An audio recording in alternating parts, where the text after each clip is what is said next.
The focus of today's video lecture is to discuss how the events of the American Revolutionary War unfolded. There is a lot that we will leave out, but understanding a few basic ideas and having a general timeline will be helpful. One thing that we need to remember is that when hostilities broke out between the colonies and Great Britain, there was no such thing as an American or Continental Army. Instead, many colonies had unorganized volunteers called militia. The Minutemen of Massachusetts are a good example.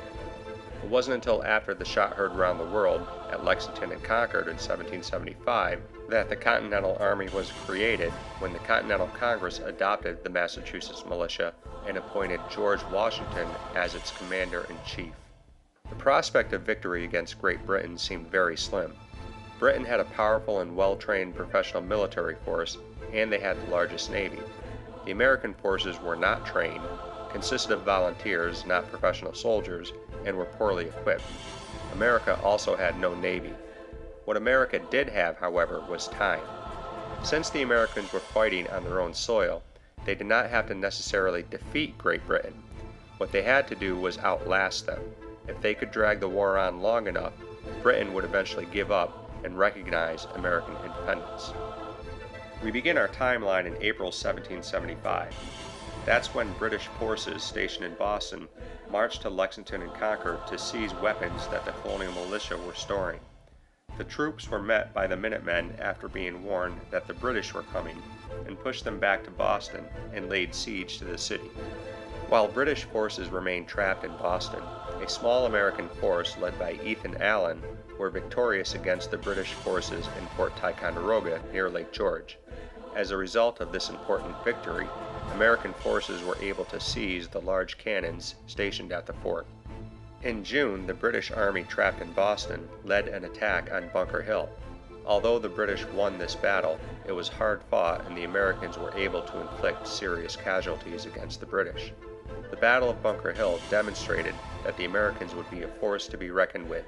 The following month, the Continental Congress officially adopted the Massachusetts militia and sent George Washington to command them. While Washington and the newly created Continental Army kept the British trapped in Boston, American commander Henry Knox began transporting the captured guns from Fort Ticonderoga to aid in the siege of the city. By March 1776, he reached Washington's army in Cambridge outside Boston. Waking up one morning to find the city surrounded by cannons, the British commander decided to evacuate the city. Boston was now liberated. The British left Boston. However, by September 1776, another British force landed in New York City. Washington's army and the British fought a series of battles from Long Island to northern Manhattan. Outgunned and outnumbered, Washington retreated. The British had full control of New York City, but Washington did not allow the Continental Army to be captured.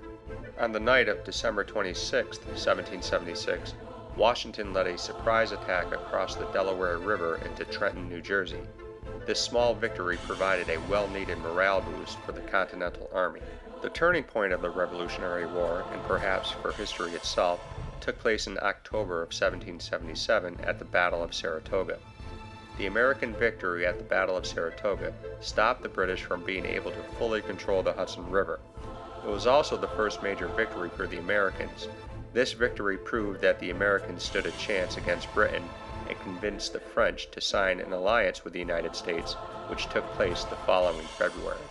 In December of 1777, George Washington took the army to its winter encampment at Valley Forge.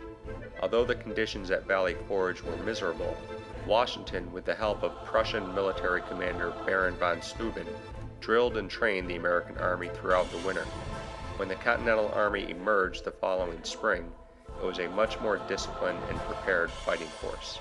Skirmishes and battles, especially throughout the South, continued for the next 3.5 years until 1781. In October, the British Army, under the leadership of Lord Cornwallis, converged in Yorktown, Virginia. Washington saw an opportunity to trap them.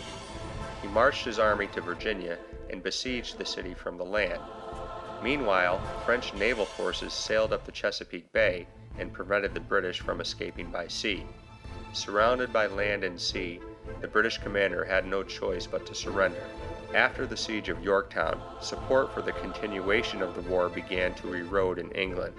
On September 3, 1783, Great Britain officially recognized America's independence when they signed the Treaty of Paris. After 8 years of war, America was now an independent nation.